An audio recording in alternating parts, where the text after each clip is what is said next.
Now, we've had 3 lectures so far, and this is intended to be a continuation. And you remember our line of investigation was totally naturalistic, in the sense that we're trying to see human beings as a part of the rest of nature, and yet they have certain distinctive capacities. Unlike most of nature, they are conscious. That was and have intentionality. That was our topic in the first lecture. But that's a feature they share with lots of other animals. In the second lecture, we talked about something I think is distinctively human, namely language, not in the sense of just having systems of signaling and communication, because lots of other animals have signaling systems, but there are certain extraordinary language, namely the capacity among them, the capacity to undertake commitments and to create, as well as describe, a social and institutional reality. And then in the third lecture, I spelled that out in more detail. What is the nature of this institutional reality that human beings create, and how do they go about creating it? And in this final lecture, I'm going to continue that line of discussion by discussing how all of this locks into human rationality. See, I want to say the remarkable thing about language in particular and institutional reality in general is that the system of stated functions I have tried to describe is the glue that holds society together. It's why human societies have a kind of cohesion and permanence that animal societies do not have. Now, when we talked about language, I didn't have time to go into writing as an important linguistic development. If a society lacks writing, then it can't write down what its institutional commitments are. Then it has a kind of instability that changes once you get the permanence of the Speech Act in the written form. All of that is in aid of this thing that I'm going to be talking about today, the way that these structures that lock into human rationality. And I have hinted in earlier lectures at the form in which they lock in. But the basic idea is that human beings have a remarkable capacity, which, as far as I know, no other animal species has, and that is the capacity to create, be motivated by, and act on desired independent reasons for action. The philosopher's favorite is always promising. I make a promise to do something, and that gives me a reason for doing it, regardless of whether or not I feel inclined to do it when the occasion arises. But in fact, I think it's pervasive. I think every speech act contains an element of promising, and I explained that a little bit in response to some of the questions in earlier lectures. The idea is that every speech act involves some kind of a commitment.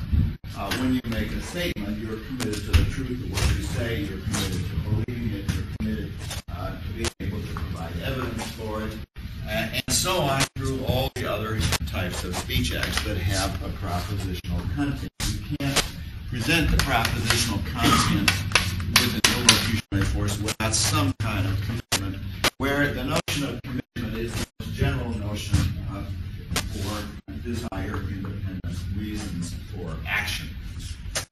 Okay, now what I'm saying will have more interest, I think, if I contrast it with the philosophical tradition that I was brought up on, and that I think most of us are brought up on, because it's pervasive in economic theory and in decision theory, and I think it is mistaken.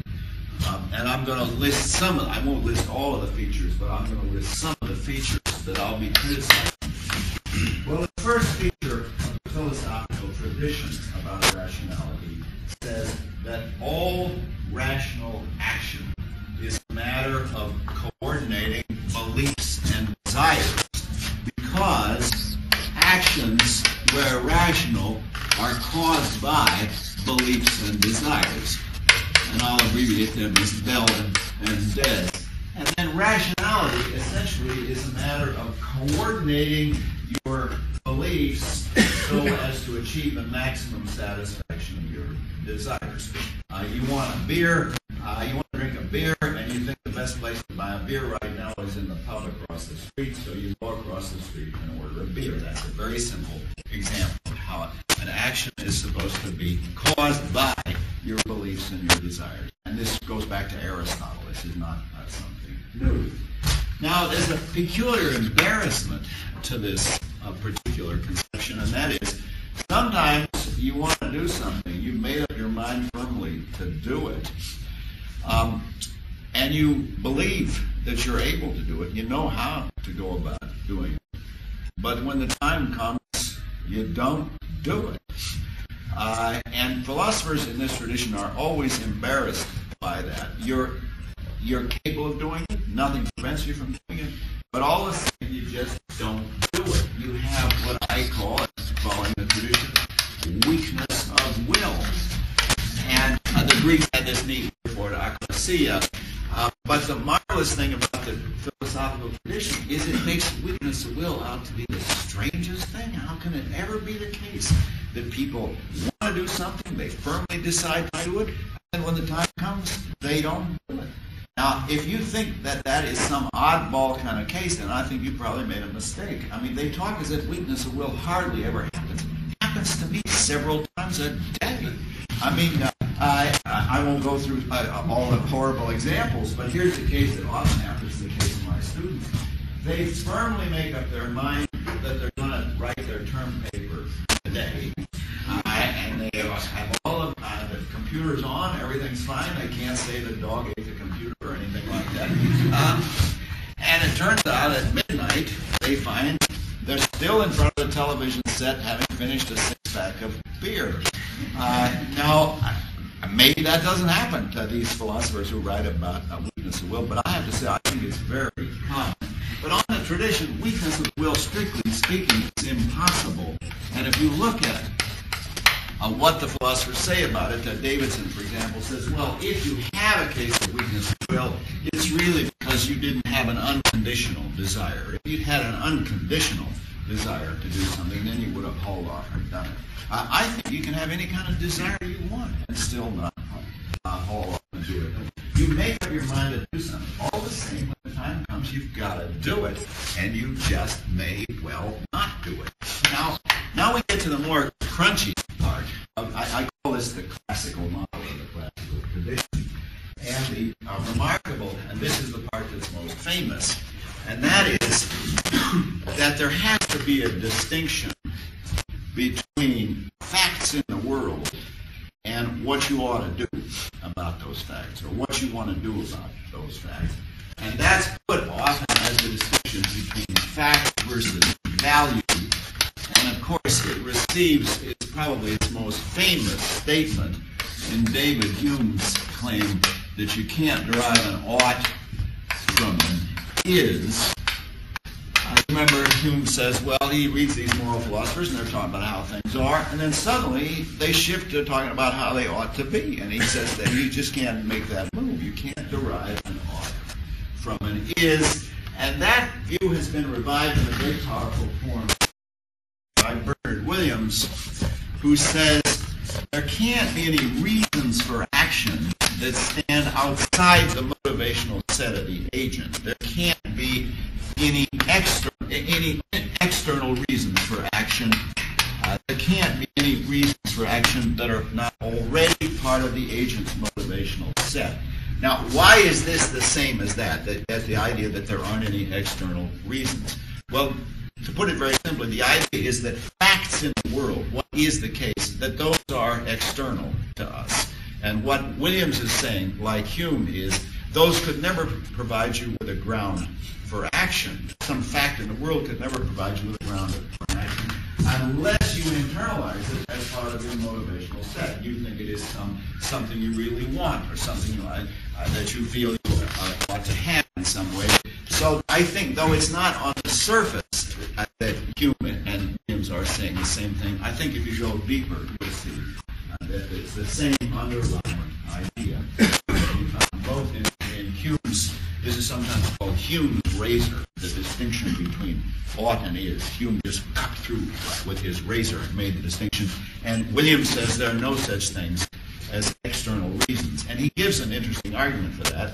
And the argument is, well, if in order for something to be a reason for me to act, there has to be what he calls a sound, deliberate route to get from the reason to the action. But I can't do that unless the reason appeals to something in my motivational set. And then I won't, as I said, I won't list all of the features of the classical model, but I think these are important. And then another feature, and that is the ultimate choice of values, the ultimate choice of what are called your primary desires. The primary desires are arbitrary. They're beyond the scope of rationality. And what that says is, let me explain what they mean by that. If you're rational, then rationality consists of figuring out how best to try to satisfy your desires. Now, often you will form secondary desires. So you'll say things like, somebody says, what are you doing now? And you say, I'm going to the dentist. Why do you want to go to the dentist? Well, I want to have my tooth drilled. I want to have a cavity fixed up. The guy says, what? You want to have your tooth drilled? What kind of a freak are you? Nobody wants to have their tooth drilled. But you say, well, no, it's in order to have healthier teeth. I want to have healthier teeth. That's why I want to have my tooth drilled. So wanting to have your tooth drilled, that's a secondary desire based on your primary desire for healthy teeth. If somebody says, well, why do you want healthy teeth? Maybe there's an answer to that, maybe there isn't. But eventually you reach the rock bottom of primary desires, and those are beyond the scope of rationality. Now, once again, Hume is the classic statement of this model. Hume says, "'Tis not contrary to the dictates of reason to prefer the destruction of the entire world to the scratching of my little finger." I love Hume. I love these 18th century vocabulary. I mean, far be it from me to praise Hume sufficiently to recognize the preservation of the English subjunctive. I mean, Hume's got subjunctives like you don't know what to do with them. I mean, subjunctives are dying, and we got to form a society for the preservation of the subjunctive. I don't know. It's always sweet. Anyway, now think about that a minute. It is not contrary to the dictates of reason to prefer the destruction of the entire world to the scratching of my little finger. I mean, suppose the President of the United States goes on television and says, well, he's thought it over and he discussed it with the cabinet and the leading members of Congress, and he's decided that he prefers the destruction of the entire world to the scratching of his little finger. I think we say, in 18th century vocabulary, he's lost his reason. That's precisely what he lost. So there's something automatically fishy about this. And there's some other consequences of the other parts of this that I think ought to worry with. Suppose I took this seriously. I mean, I really think all of this is right. Now, I go into a bar, and I order a beer, and I drink the beer, and the guy brings me the bill. He says, you owe me 20 kroner. It's an expensive bar. Now, I said to him, look, I have been reading the best moral theorists and the best rational theorists. And I have to tell you, I have scrutinized my motivational set, and I find no urge or desire to pay you for this beer. I have read Hume, and he tells me that from the fact that it is the case that I drink the beer, it doesn't follow that I bought it. I have read all of the standard authorities, and the standard authorities agree I have no reason at all to pay for the beer, because there's nothing in my motivational set that inclines me, urges me, or otherwise makes me feel good about paying for the beer. Now, there's something fishy about it. Notice if the guy's consistent, he will go on to say, it isn't that I don't have enough reasons to pay for the beer. I have zero reason, none ever, to pay for the beer, because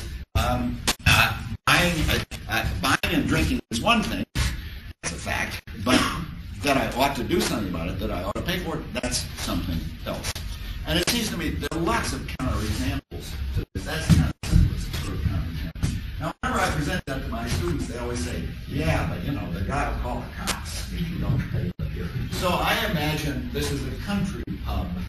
The telephone line is broken, and I'm bigger than the all the same, it seems to me I have a reason for paying for the beer, and we have to be able to explain that. Now, there are lots of other more subtle cases. Here's one I argued with Bernard Williams about. When I taught in Denmark, I had a student who smoked incessantly, and I pointed out to her, that you are with smoking. I threatened her with the ill health consequences, and I also pointed out in California we don't do that anymore. In California, nobody smokes except people who are really pretty far over the hill. But she said, she was a perfect philosopher. She said, yes, I agree. That when I'm 60 years old, I will regret having smoked. And yes, it will kill me sooner than if I didn't smoke. I'll probably be dead by the time I'm 60 years old. But right now, I'm 20 years old. I don't feel any inclination not to smoke, and I feel an inclination to smoke. So I have overwhelming reason for smoking and zero reason for not smoking. Does everybody see her case? Now, she makes out this case perfectly because she's the perfect example of the Hume-Williams theory of rationality. She looks at her motivational set. She finds nothing that urges her to quit smoking, and a lot of things that urge her to keep on smoking. It's true in the distant future, maybe something else is going to happen, but she has to make the decision now. See, to me, her situation is exactly like my dog Gilbert. She does not have the capacity to represent what will happen in the future as part of her existing motivational set. Okay, well, I could go on laying out the classical model, but maybe that's enough to give us something to argue about. And I'm going to devote most of this talk to trying to use the material in previous lectures to show that all of this is wrong. Well, first of all, it seems to me, except in odd cases, if by causation you mean causally sufficient conditions, then rational actions are not caused by beliefs and desires. There's a gap between having the belief and the desire and actually being moved to act. You see, the case where it really is causally sufficient is the case where the guy has an obsession or an addiction. Yes, he's lusting after his heroin fix, and he believes this stuff is heroin, so he can't help himself. He acts on his beliefs and desire. But when you decide to vote for an election, I look at these candidates and I think what I want and I go over it. All the same, I have to still make it, and that isn't forced. It's not compelled by the causal factors involved by the beliefs and the desires to choose all those factors. And indeed, I want to say there are three different gaps that affect the causal structure of human rationality. First of all, there's the gap between reflecting on the reasons for doing something and actually making up your mind to do it. So you have reflection, and then you reflect in the gap, and then you reach a decision. But then there's another gap between the decision and the onset of the action. If it's just voting in a voting booth, you've made up your mind you're going to vote for this candidate. But all the same, when you get in the voting booth, you still have to haul off and do it. You can't just sort of let the causal forces keep pushing you. You've got to all right then and there carry out the act. And if it's a long action, so if you're going to swim the English Channel or you're going to learn Russision, and then it seems to me there's another gap from the initiation to completion. Now, by this time in these lectures, you'll know this gap as a name. It's called the freedom of the will. And indeed, as I pointed out in earlier lectures, we all experience, we all have a sense that we have a sense that we're doing this, but we could be doing something else. I'm raising my right arm, but I could be raising my left arm. There are a sense of alternative possibilities open to this. And that's why the beliefs and desires are not causally sufficient. Furthermore, that is sufficient to explain weakness of will. It seems to me weakness of will arises not because you're in the grip of some deep lust that you just can't go ahead and do the things you promised yourself you were going to do. I mean, there are cases like that. But a difficult kind of case of weakness of will is something, choice point. You made up your mind that you're going to do such and such. You go to the party and you think, I'm not going to drink any wine at this party. I've had enough wine. And the guy comes around with a tray of rather attractive-looking glasses of wine, and you don't lunge after it and grab the wine quite elegantly without even interrupting your conversation. Reach out. I would say, could I have a Chardonnay, please?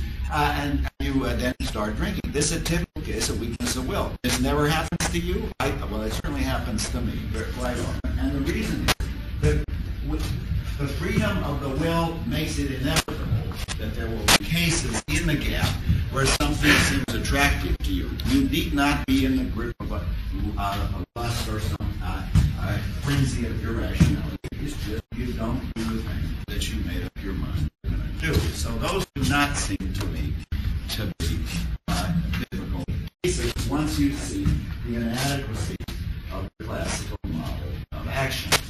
All right, but now we're going to get to the heart of this talk, and that is these issues about creating desire-independent reasons for action. And in order, how much time have I left? Okay, there you go. In order to tell you about that, I have to tell you what is a reason for an action anyway, and how these things actually function. Now, if you always look at syntax, always look at the syntactical structure of the sentence, and you will discover an interesting thing, and that is, whenever you're asked, why did you do that? For what reason did you do that?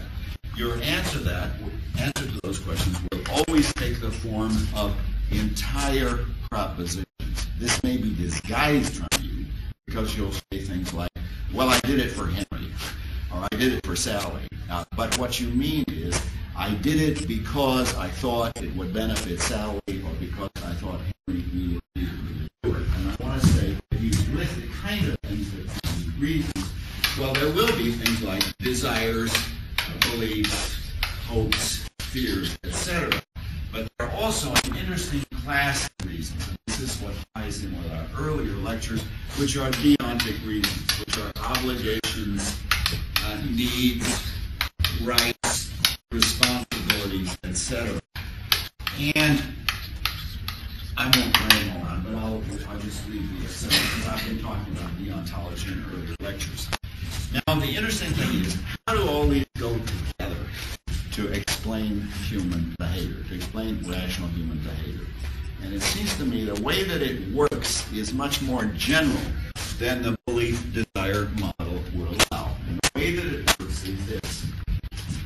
You have these propositional entities, and I need a term for the whole class, so I'll call them factitives, because they all have factitives, because they all have this propositional structure. A reason is always a reason that such and such.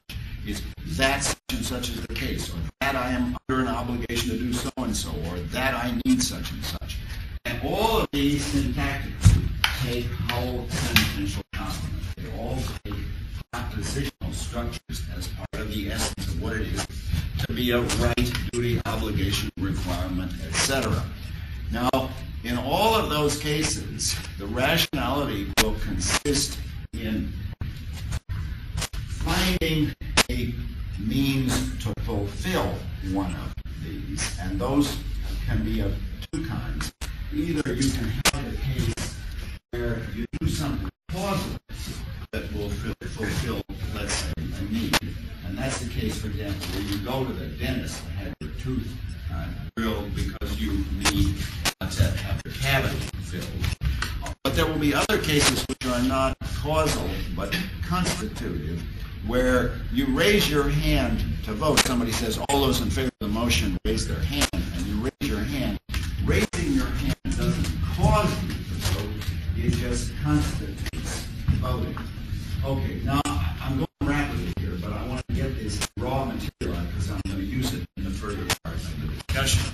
And it seems to me that whenever you give a reason for your action, what you say, it only makes sense if we take it as part of a total reason.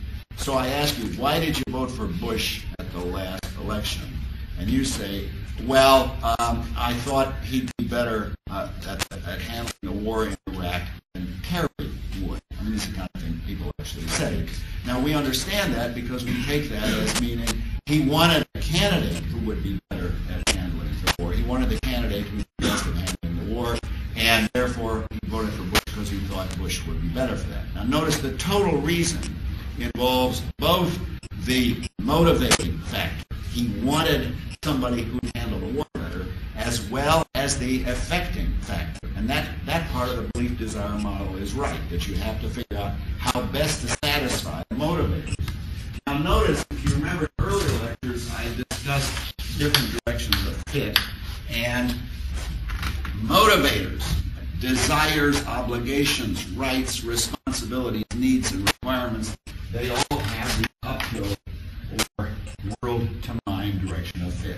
That's why an obligation can be kept or satisfied, but not true or false. The belief or the statement can be true or false, but the obligation and the right can be respected or kept or satisfied. And I want to make a couple of generalizations. One is a total reason must always contain at least one motivator. One obligation, rights, duties, requirements, responsibilities, desires, needs, etc. Because otherwise you're not fulfilling anything by carrying out the action. And then the effectors can be either, the other side of the motivation can be either effectors or constitutors. That is to say, they can either be things like, I'm going to the dentist to get my tooth drilled because that will have the effect that my cavity will be cured. Or they can be constitutors. I raised my arm to vote, where raising my arm didn't cause me to vote, it just constituted voting. We might say then that a total reason for an action that explains the action must contain at least one motivator, and it must also contain either effectors or constitutors or both. It must tell how it came about that you satisfied the motivator by doing this, or what it was that caused the satisfaction of the motivator. That's the distinction between the constitutor and the effector. Now, I'm going kind of fast, but you're all pretty smart, and you've been through these lectures before. So if there's something you don't understand about that, you can get to it in the question period. But I want you to have this structure in mind. The structure of human rationality requires a gap. You see, the concept of free will and the concept of rationality are not the same concept, but they have exactly the same extension. No gap, no rationality. Why? Because rationality has to be able to make a difference. And if all of our action is determined, like the operation of the gear wheels in the machine, then there's no scope for rationality. Rationality can only operate where there is free will in this sense that I have explained, namely that the antecedent causes of the action are not sufficient to determine the action. The antecedent causes of the decision are not sufficient to determine the decision. Where you have the causal gap at the different stages of the decision-making and acting process. Now, I have talked as if these were three different gaps, but in fact they're part of the continuous single gap of voluntary, conscious, rational action, where at any given moment you can't just let yourself go forward like a train on the rails. You've got to constantly make up your mind or continuing with the efforts you're making. So rationality and freedom are not the same concept, but they cover the same ground because, Kant is aware of it. The possibility of rationality presupposes freedom because it presupposes that there's a possibility of a difference. And then when you explain the reasons for acting in the gap, when you explain the reasons for action, those will involve two different kinds. The total reason has to have something that has this direction of it. It has to have a motivator, and that can be a desire or an obligation. It can be external or internal. But it also, unless it's a very simple action, like I just wanted to raise my arm, it has to have one of these. It has to have something that represents with the downward or mind or language the world direction of it, because you've got to be able to explain why doing that thing that you did, raising the arm or going to the dentist, satisfies the motivator in question. Okay. to explain, well, how is it possible that we can create these desire-independent reasons for action? Well, in a way, I answered that implicitly in earlier lectures, but let me spell it out. We saw that you can intentionally impose conditions of satisfaction on conditions of satisfaction. And that's the essence of speaker meaning. You do something, you perform an action where the performance of the action was intentional and thus was the condition of satisfaction of the intentional performance. But that very action, making the noise through your mouth, raising your hand, that action now has additional conditions of satisfaction. The imposition of conditions of satisfaction on conditions of satisfaction is, I claim, the essence of speaker meaning. And in those cases, if you do it in a social setting, according to the conventions of where you intentionally invoke the conventions of the language you're using, then you have, by that very fact, created a desire-independent reason for acting. The philosopher's famous example, one of the all-time favorite, is promise. You say, I promise to come and see you. I promise to come and give some lectures to Lund. And that creates a desire-independent reason for it. Because on the day that the time comes, I can't say, well, I don't feel like going to Lund that day. I'd rather go fishing or go surfing off of Stinson Beach. Why? Because the structure of the action in the gap, the structure of my voluntary action was such as to create a desire-independent reason. Now we get to the crucial question. How can the desire-independent reason ever motivate? And let me put the question in the form of a paradox.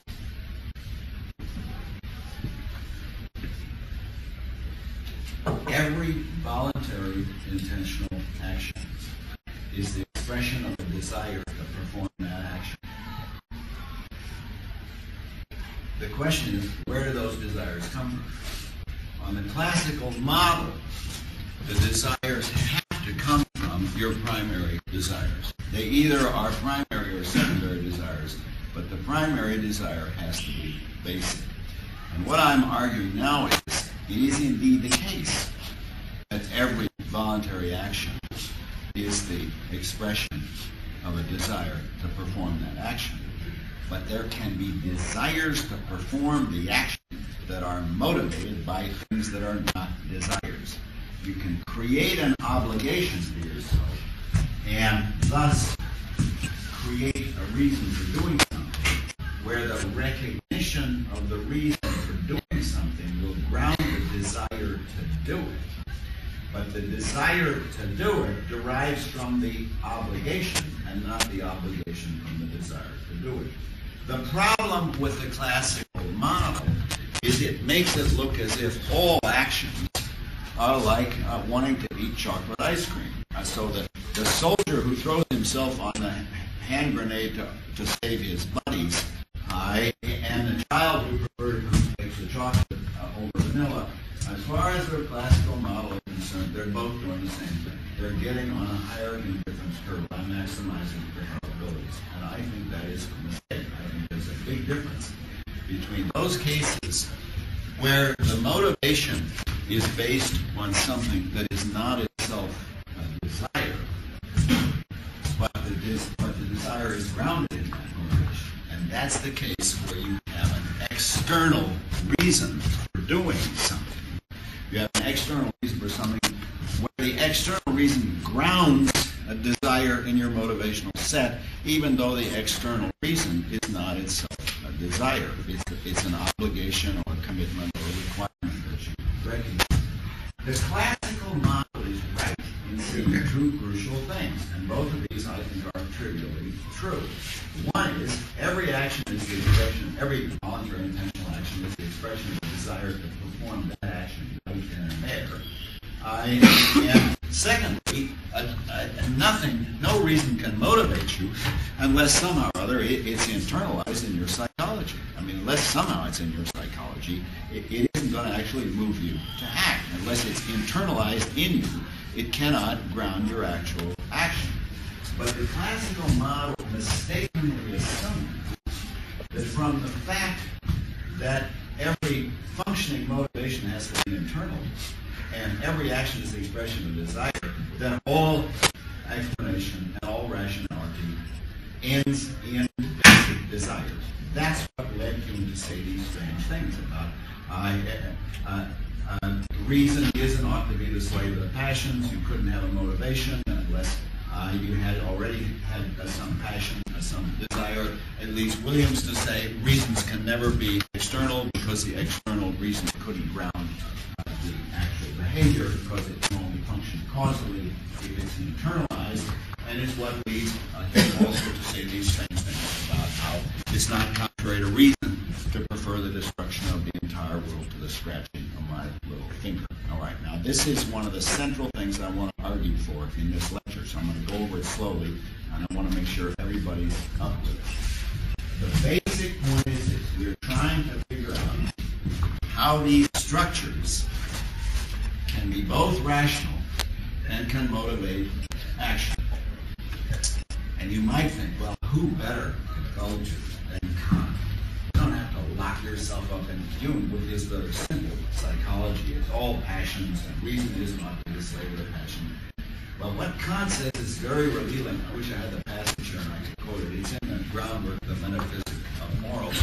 He says, I have to admit, he says, that the only way that the categorical imperative could ever motivate us to act is that if it infuses in us a feeling of pleasure to carry it out. So you can't do it unless it's fun on Kant's account.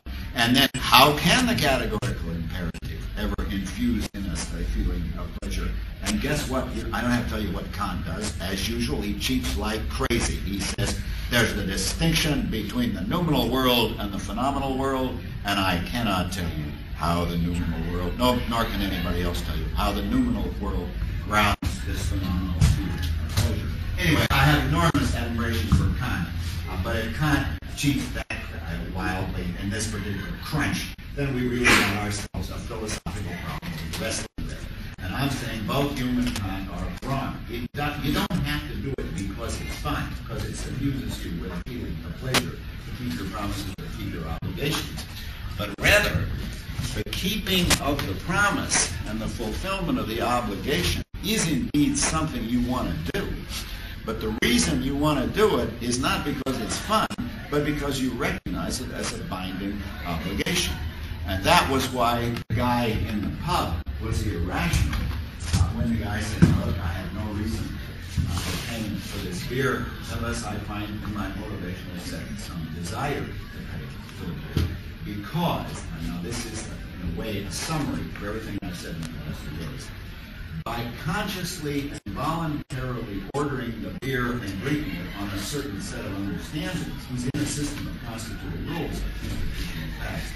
By consciously doing that, in accordance with the constituted rules, he is creating a reason for himself to pay for the beer. That is, he has consciously acted in such a way that his behavior imposes on him a reason for paying for the beer. That's why it is irrational for him. I mean, it's an irrational claim for him to say, look, I have no reason at all to pay for the beer because I can't find anything in my motivational set. Okay, now I have said what happens in all of these cases is we voluntarily create a desire-independent reason for acting by intentionally imposing conditions of satisfaction on conditions of satisfaction. And I said once that is encoded in a society's language, and once it's conventionalized in such a way that other people recognize the obligation of undertaking, and you yourself intentionally create the obligation by using this apparatus, then you have created a desire-independent reason for acting. All the same, one might feel Well, how the hell can that possibly work? I mean, what kind of an apparatus do you need for that? I don't know how much time I allowed myself, but I can't resist telling you a little bit about the self. You've got to have a self to do this stuff that I just described. And let me say that the notion of self is another one of those rather sordid notions in philosophy, and I'm reluctant to talk about it because it has such a confused history.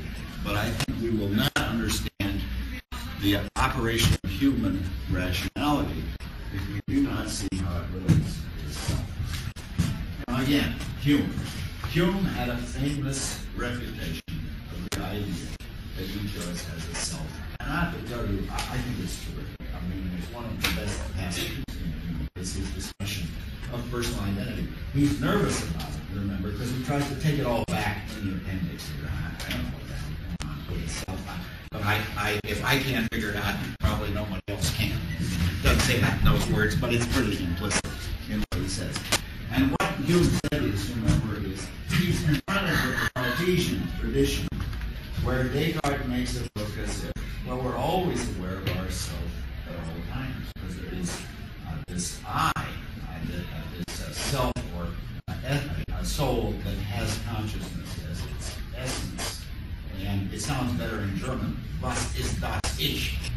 There has to be this self, this I, and that forms the subject of all of his psychological predications. Now, Hume, in his particular refutation, says, I will try to find a self. I clutch my forehead in the approved philosophical manner, and I turn my reflection inward, and I try to find the self. What do I find? Well, first of all, I find the pressure of a hand against my forehead. And I find a slight residual headache that must have come from all that wonderful wine I drank last night. And then and so on. I mean, what he says is, I cannot find a self. All I find are these particular sensations, these particular impressions, ideas. And I think in his own terms, there isn't the experience we have of the self. But all the same, we cannot make sense out of our experiences without postulating a self. And I'm going to give you a very simple argument for that has to do with this whole discussion. Suppose somebody asks you why you did something. Why did you vote for, I voted for one of the two candidates in the last election in the United States. It doesn't matter which, but let's suppose I voted for Kerry. And I tell you, I voted for Kerry because, and then I give my reason. And somebody then says, yeah, but did that compel you to vote? Could you have voted for the other guy? Could you have voted for Bush? And the answer, of course, is I could have voted for Bush. That is, I'm operating in the gap. The reasons explain my behavior, but they do not determine the behavior. There's a gap between the causation in the form of the reasons and the actual making of the decision. But now, it looks like I haven't really explained my behavior, because an explanation has to tell us why something happened, as opposed to all the other things that could have happened. And an explanation that doesn't cite causally sufficient conditions doesn't tell us why I had to vote for Kerry. I didn't have to vote for Kerry. I could have voted for the other guy. But now, several of us, we said, but then, if you really do have this gap, if you really do have free will, then you can't explain your behavior, because an explanation has to tell you why the thing happened, as opposed to something else happening that could have happened, all other conditions remain the same. Does everybody feel that urge? Now, that's a first-rate philosophical mistake. I think that's a philosophical mistake that really advances the subject. Why? I know that my explanation was adequate. Why is it adequate? Because it's me. I'm explaining my behavior. And I can tell you exactly why I voted for the guy I voted for.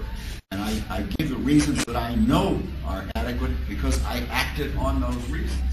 So if we have a model of explanation that says explanations that I know work because they work for me, it says those are not adequate, then we know that there's something wrong with that model. What's wrong with it? Well, the model assumes that all causal explanations are the same. That if somebody says, look, I got a stomach ache because I wanted to vote for Kerry, that'll be just like I made a mark on the ballot paper because I wanted to vote for Kerry. But those are totally different. The stomach ache is not a voluntary action, and I don't get a stomach ache by acting on reasons.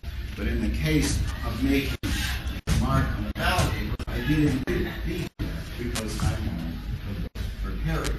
There's a difference in the logical form of those two, even though the syntactical form is the same. And the difference is this. When you explain a voluntary human action by citing the reasons that you acted on, you do not, except in very odd cases, give causally sufficient conditions. You don't say why this had to happen as opposed to other things happening, because other things could have happened. What you say is why you as a particular person, that is, as a particular self, did a certain action. That is, you made certain reasons effective by acting on them. And I'm giving a kind of transcendental argument here, but to summarize, it would go as follows. You cannot make sense of ordinary human action explanations without postulating a self. Why? Because you cannot explain the fact, you wouldn't be able to account for the fact that an explanation can be perfectly adequate even though it does not cite causally sufficient conditions. So what you're saying is there is an X. It's a purely formal notion here. There's an X that is conscious, that is capable of acting on, reflecting and acting on reasons, that persists through time, and is capable of actually carrying out the decisions that it has made, and thus of assuming responsibility in the future. But that means it's a purely formal notion of self. There isn't any substantive notion. I like to think of the following analogy. The postulation of a self is like the postulation of a point of view in vision.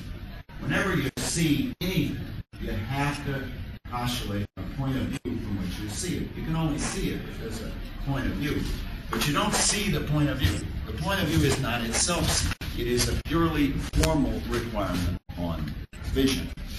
But now, analogously, I want to say you have to presuppose the existence of a self in order to make sense of rational decision-making in the gap, because you have to assume that there is something that, so to speak, gets through the gap. It doesn't fill the gap, it crosses the gap, and it's got all these reasons, but all the same it does haul off and act on them. And that's not a substantive notion. Hume was right. There isn't any substantive notion. But there is a purely formal notion of the self, and without that you can't make sense out of rational behavior.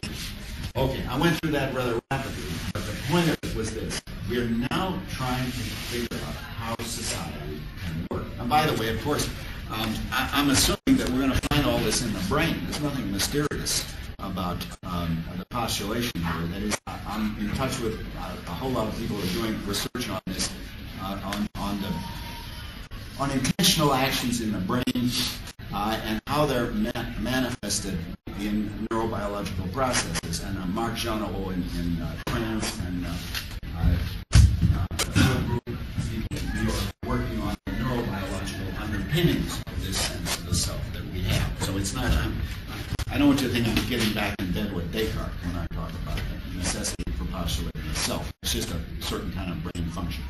Okay, so let's take stock of where we are. What I've said is, it is characteristic of human societies that humans can do something that animals can't do. And that is that they can create and act on desire-independent reasons for actions. Now, how can they do that?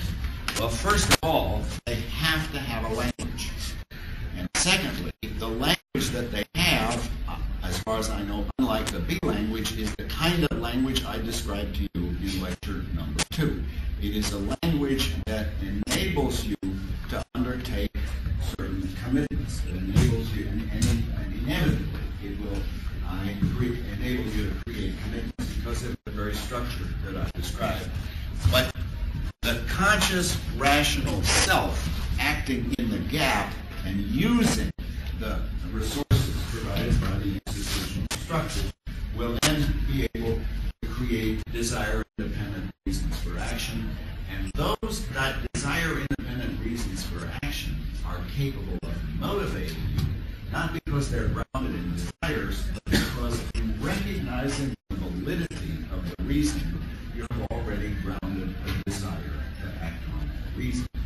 Now that's hard for a lot of people to see, so let me give you a case where it's not hard to see, and that's theoretical reasons. I get results back from my doctor about my medical tests, and the results are not something I want to believe. I mean, the test was positive. You have some horrible infection that you didn't want to have, and you certainly don't want to believe that you got this infection.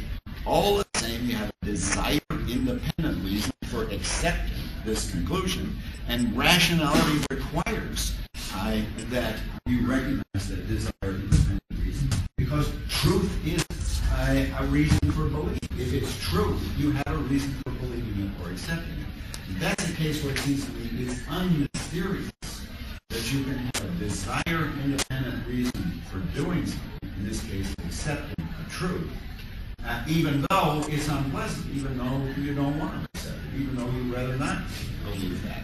But rationality requires it. Now, in exactly the same way, I want to say you have a desire-independent reason for carrying out things that you recognize as your obligations and other forms of commitment. You have desire-independent reasons, and rationality requires that you recognize them as reasons in the same way that rationality requires that you recognize truth as a reason for belief.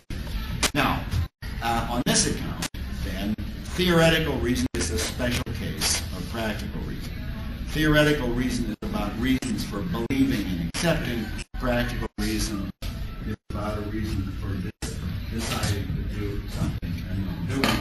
But all the same, they all have the same underlying logical structure. They all have this structure whereby you have a total reason, and the total reason must contain at least one motivator. There are a number of famous philosophical confusions about this, so let me bring this to a close by trying to eliminate some of these confusions. There's one kind of confusion that says you only create an obligation for yourself within an institution if you accept the institution, if you think it's a good thing. So you can only create an obligation by promising. Promising is a good thing. And it's only because you've got this external attitude toward promising that you can undertake obligations by making a promise. And I want to say, on the account that I have given, that can't be right. The institution provides you with a vehicle, but the source of the obligation was your voluntarily and intentionally imposing conditions of satisfaction on conditions of satisfaction. It was your voluntarily undertaking to do something that gave you a reason for doing it. And the institution simply provided a vehicle.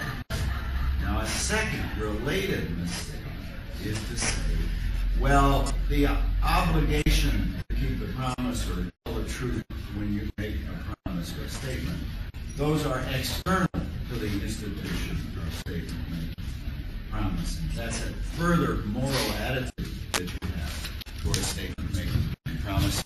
And once again, I want to say I think that's also a mistake. You can't explain what a statement is unless you see that a statement is the truth. There's no way to separate the two. And there's no way to explain what a promise